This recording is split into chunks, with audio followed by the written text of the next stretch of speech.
Okay, Stephanie, 1-12. When entering into listing contracts, realtors must advise sellers and landlords. And there's a set of three items here. The ones that I have underlined is that they may represent. Okay, so what item number 2, which is the one that caught my eye, Yep. basically, let's say that it's the sellers that are paying for everything. Okay. I mean, I could make the argument the other way, but let's say that it's the sellers that are paying for everything. Okay. According to this section, the realtor must advise that even though there's a buyer's agent and you, the seller, are paying that buyer's agent, he's still going to represent the buyer. Right.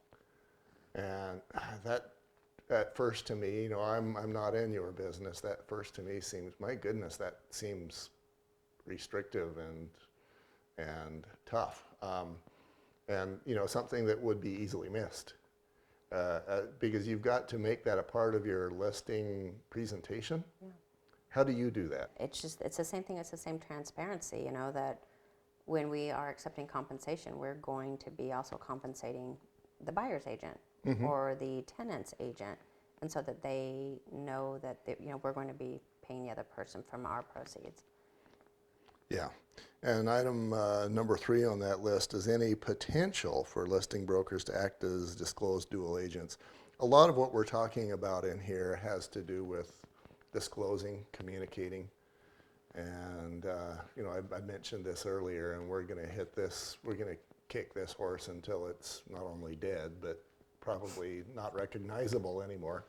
But you gotta tell people what you're doing. Yeah, I mean, that's, I think, the very gist of the code of ethics is you have to communicate and you have to treat people with the golden rule.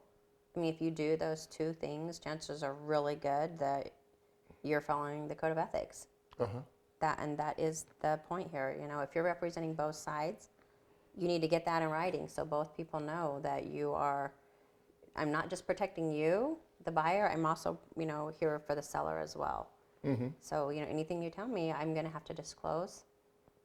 That's part of being a dual agent. Once again, I can't help myself.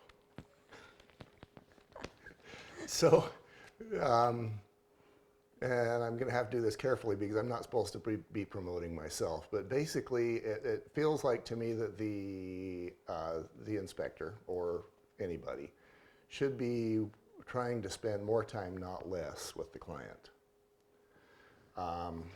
So that tells me that if you're in the inspection business or the real estate business, if you're in the inspection business, it's better to spend 2 or 3 hours with the client than 10 minutes.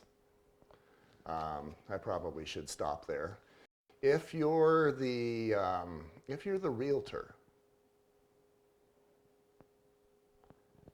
in the effort to spend more time, not less, with the client, there's going to be some people that, for example, want to ride in their own car as you're going to a showing, or people that maybe want to do things more electronically. But more time, not less. What does that mean to you? My thing, if I was the realtor, would be I'm going to push a little bit more to get that person in my car. How do you feel about that? I don't know, because we talk a lot about the liabilities of having people in your car. Mm-hmm. I have actually had an accident with people in my car.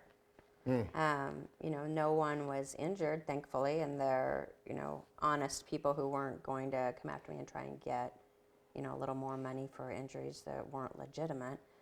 So there's a good, strong argument for letting them ride in their own vehicle because it gives them a chance to talk about the homes, and it gives you an opportunity to get ready for the next house or, take a call or whatnot. So that's a tough one. But like the difficult thing for me is saying I'm going to have a buyer under contract on a home after just showing like 3 or 4 homes.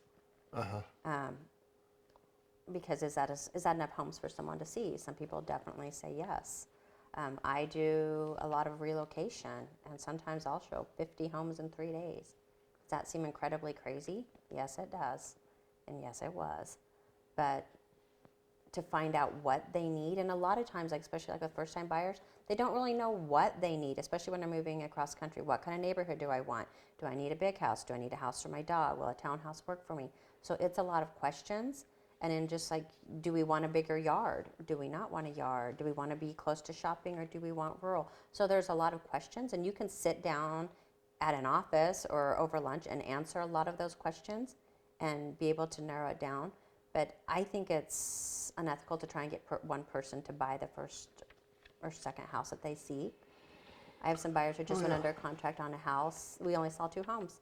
And they're like, that's crazy. That was so easy for you and so easy for us. And I said, well, but some work went into this to make sure this house worked for you. Did it have the walkout? Did it have the potential for an in-law apartment? Did it have everything that it needed?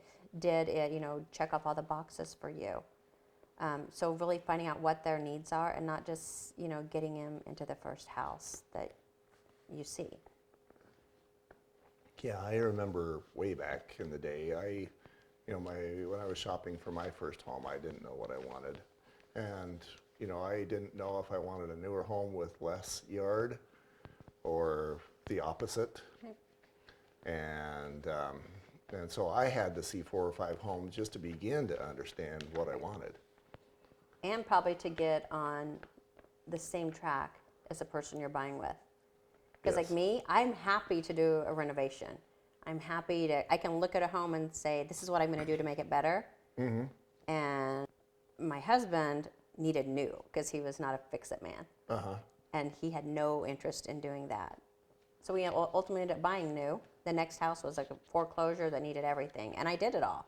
Uh-huh. But, by that point, we learned what strengths, one person had over the other. And so we were able to get on the same road. But sometimes that's half the battle, is just getting your buyers on the same path on what they want. Yeah. My wife, she had a problem with the shag carpet in the basement. And I'm like, that's replaceable. She also didn't want a home on a main road. And I totally didn't understand what her definition of a main road was. So, yeah, you're right. There's that give and take that you start to get after you've seen a few homes. Yeah.